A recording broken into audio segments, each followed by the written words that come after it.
Alright everyone, so it's been a while since I did one of these Medicare updates. This update is going to be more just about what's going on in the industry and also some things to be aware of.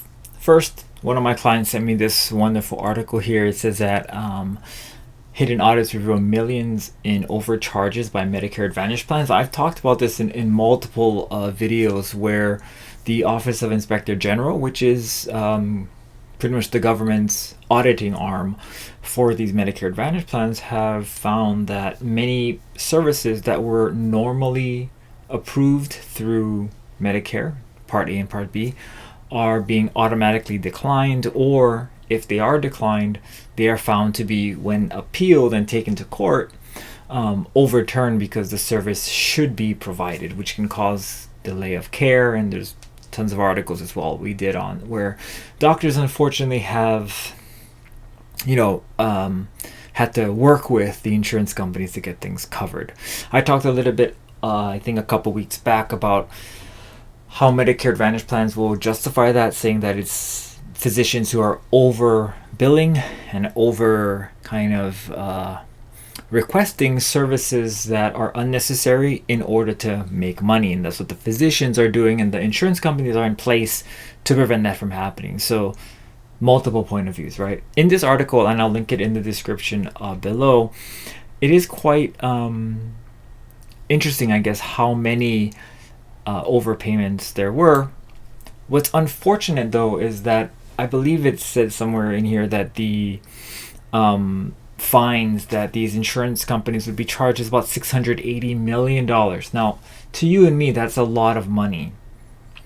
But to an insurance company, a health insurance company anyway, whose revenues are in the billions of dollars, like hundreds of billions of dollars, they'll keep doing this all day. And especially if when they get caught, all they do is pay a fine, which they've probably already made in an extra zero in the amount that they're already overcharging.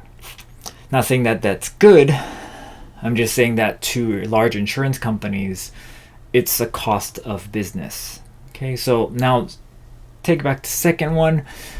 This one's unfortunate, and this one talks about how private equity firms are ramping up kind of the way, or like with the overcharging that we saw last time, or in the last article, they're ramping up treatments in order to capitalize on how much money they can make.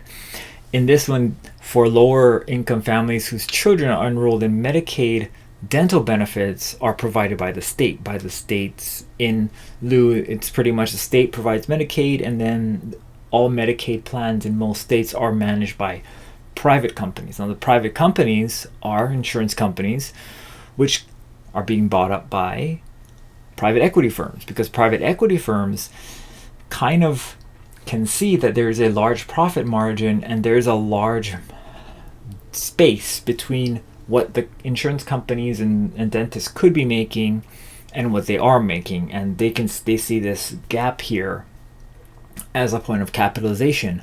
Unfortunately, what I guess the unfortunate bystanders of that would be is now both of those parties, the patients being overcharged and the federal government being overcharged, or actually the treatments being, the patients being overtreated and the government being overcharged. And what happened in this article here is a young boy was diagnosed with brain damage, pretty much due to having excess charges or excess treatment in his dental work, and looks like he ultimately, I guess, passed away because the firm was aggressively treating kids for illnesses or for diseases that maybe weren't there wasn't enough clinical evidence, and if you were to talk to an actual pediatric dentist, to pursue, but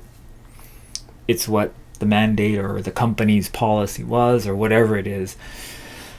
So that's what happened. And investors, when private equity takes over healthcare companies, healthcare plans, that's ultimately what happens, as that becomes a cost or a business decision versus a, better for who decision, right? Because when you have private equity, public companies, your number one best interest, or where your best interest should be, is with the one who pays the bills.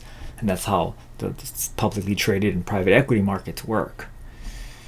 The last thing I want to talk about is this article here says only 64% of Medicare beneficiaries know when the annual election period is, or the yearly enrollment period is.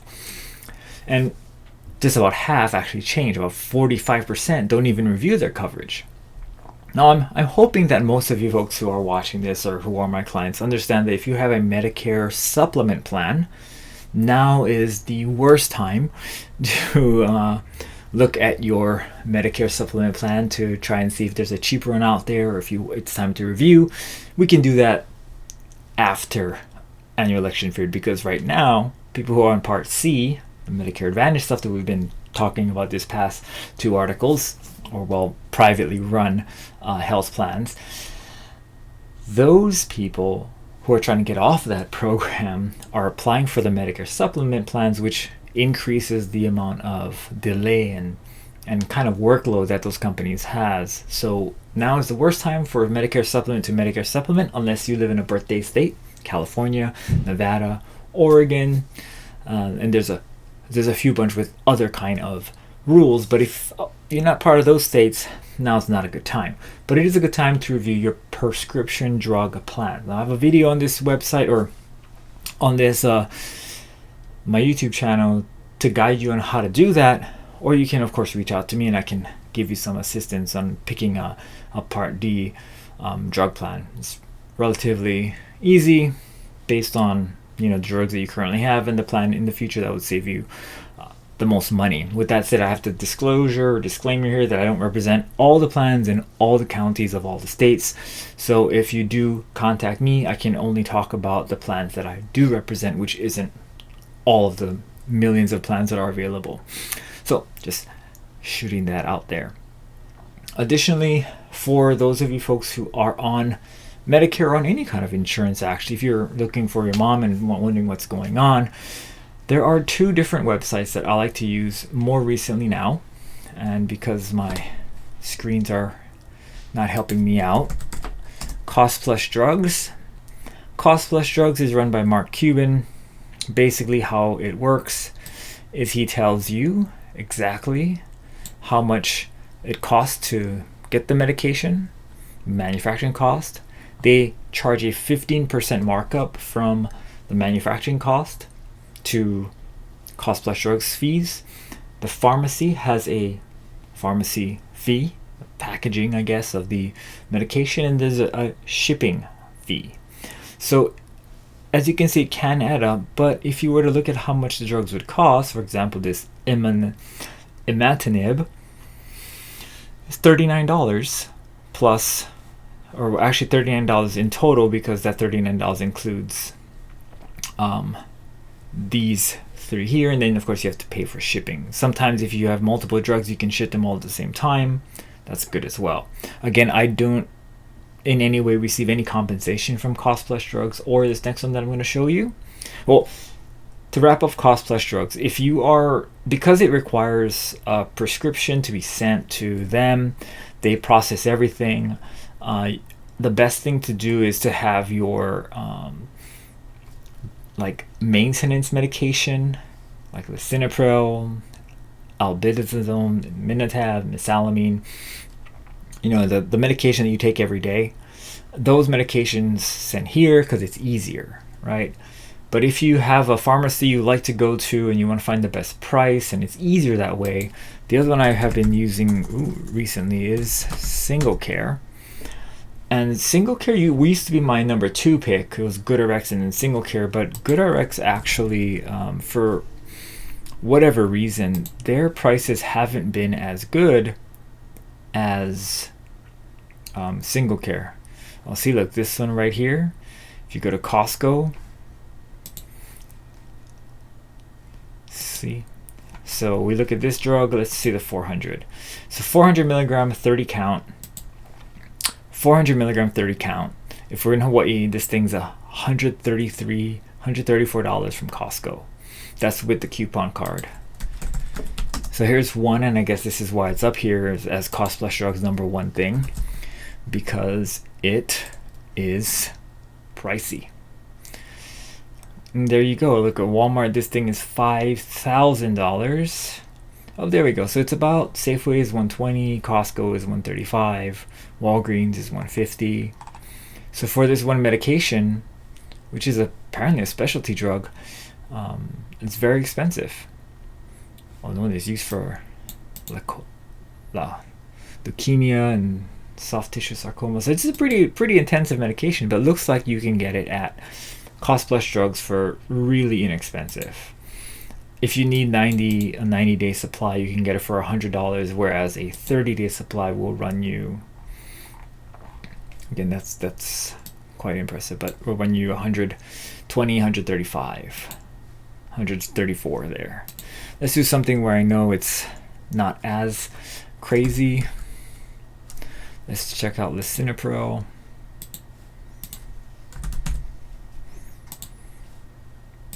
So Lisinopril is $2.50 at Walgreens, $4 at Walmart. With Single Care, same price, $4 at Walmart. Oh, it looks like Walgreens is better on the GoodRx. So still, for those of us who are shopping around, and this is typically what I do, especially when I'm looking for my clients to use, like which one to use. I'll run both.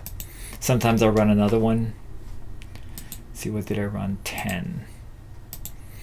So this one's $3.90. So it is more expensive now on Cost Plus Drugs, because this medication has a 15% markup plus the pharmacy labor. So the medication actually only costs 60 cents. If you got a 90-day supply, though, it might make more sense because pharmacy labor is the same, right? Shipping is the same.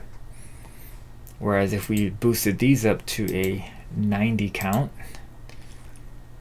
we may have to pay $5.20, $5.23, $5.70. Still cheaper here at Safeway. And then if we boost this one up to as well, there's a completely different dosage here. Update here. Walgreens. Oh, it went up to $11. So it's a little more expensive. Or you could buy their now not free coupon card. So here, that's why I say it makes sense to change these, because if you save, this is a 3-month supply, $5 versus $11, it's $6 4 times a year, $24. That might mean something to somebody, especially if all it is just doing a little more Google searching to find the right coupon card that works. And I'm sorry, my face has probably been in the way in some of these, but like I said, times are tough, so recording software and editing software had to go, so this is what I'm using now. Anyway, I hope you learned something from this video.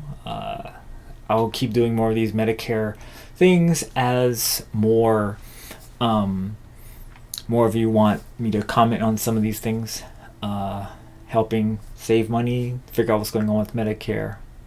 I hope this helps. Do help me out if you're here all the way at the end by clicking on some of the links below if they do interest you. I am Amazon affiliate, so if you do purchase anything from Amazon, you use my link below. Nothing will happen to you, but I will get a percentage of the cart, which is like 2 to 3% depending what you get, but you have to click the link before you order. Another thing is I am starting to actually design some mug and things like calendars and stuff, because I think, I actually was thinking, I'll design some for myself, but then I'll design some for everybody. So we'll be making some new things in my Shopify shop soon. So check out for those things later. And I'll see you guys in the next video.